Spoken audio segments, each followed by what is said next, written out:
Shall we be one species or a million? That is the question physicist Freeman Dyson asked when discussing the human expansion into space. For if we succeed in colonizing the solar system and beyond, we will never be the same again. Humans will change in ways we can hardly imagine as we move into interplanetary and interstellar space, and someday perhaps even on worlds around other suns. To try to get an idea as to how we'll change as we move into space, we should turn to anthropology, the study of what makes us human. Anthropology stands at the intersection of the humanities and the hard sciences. At times, anthropology is humanities, such as when we study the impact of languages on societies. At other times, it's hard sciences, such as when we study the evolution of our ancient ancestors in physical anthropology. At the best of times, anthropology is both humanities and hard sciences. We tend to think mostly of anthropologists as studying the past and present conditions of humanity, but some anthropologists speculate on alternative possible human futures, and in particular, the impact of our expansion into space. Already, researchers are telling us that we're seeing an evolution of consciousness, or a change in the way of thinking as a result of seeing our planet from space. Many astronauts return to the Earth with a new commitment to environmental protection and world peace. A reaction like this was forecast in 1948 by the British astronomer Fred Hoyle, who said the following: "Once a photograph of the Earth taken from the outside is available, a new idea as powerful as any in history will be let loose."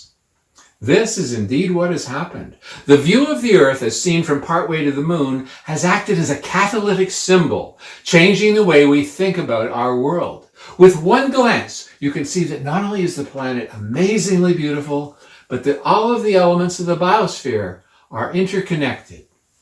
Here's what Apollo 14 astronaut Edgar Mitchell said.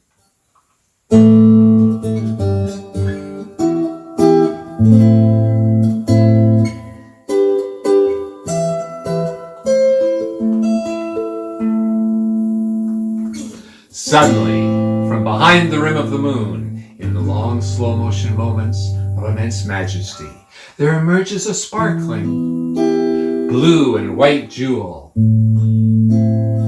A light, delicate sky blue sphere, laced with slowly swirling veils of white, rising gradually, like a small pearl in a thick sea of black mystery.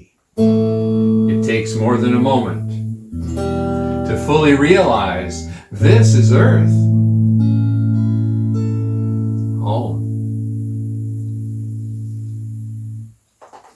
It's certainly no coincidence that within 2 years of our first views of Earthrise over the moon, as seen from Apollo 8, we saw the formation of Environment Canada, the U.S. Environmental Protection Agency, Greenpeace, and the world's first Earth Day.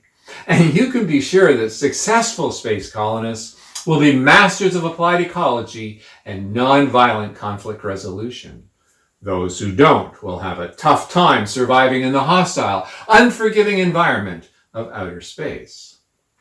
Let's say, for example, you're living under a dome on the surface of Mars. You can't go poisoning your precious air and water supply and expect your colony to survive for long. Similarly, no matter how much you are angry with your neighbor, you can't go shooting guns or setting off bombs in a space colony. After all, the atmospheric surface pressure on Mars is only 1% that of the Earth, so death lies only a few centimeters away on the other side of your colony's dome. Generally speaking, space colonists will have developed what is called enhanced systems consciousness. This is a recognition that we're part of a system, and what we do affects that system, and that a system affects us back. It's the general lack of systems consciousness on the part of much of the world's population that some anthropologists believe is the greatest threat to human survival today. Anthropologists also tell us that by moving into deep space, we will let loose the forces of physical evolution that originally led to the formation of many forms of hominins, including us Homo sapiens. Take genetic drift, for example. Genetic drift is the change in the genetic characteristics of a population due to random events. In large populations well suited to their environment, genetic drift is generally damped out. This is especially the case on the Earth today, where people travel from continent to continent, and so genes flow throughout the whole human population. Things would be very different, however, on a small, remote space colony, separated from the rest of humanity by billions of kilometers, if not light years. Favorable genetic changes can take root much more readily on a space colony than back on the home planet.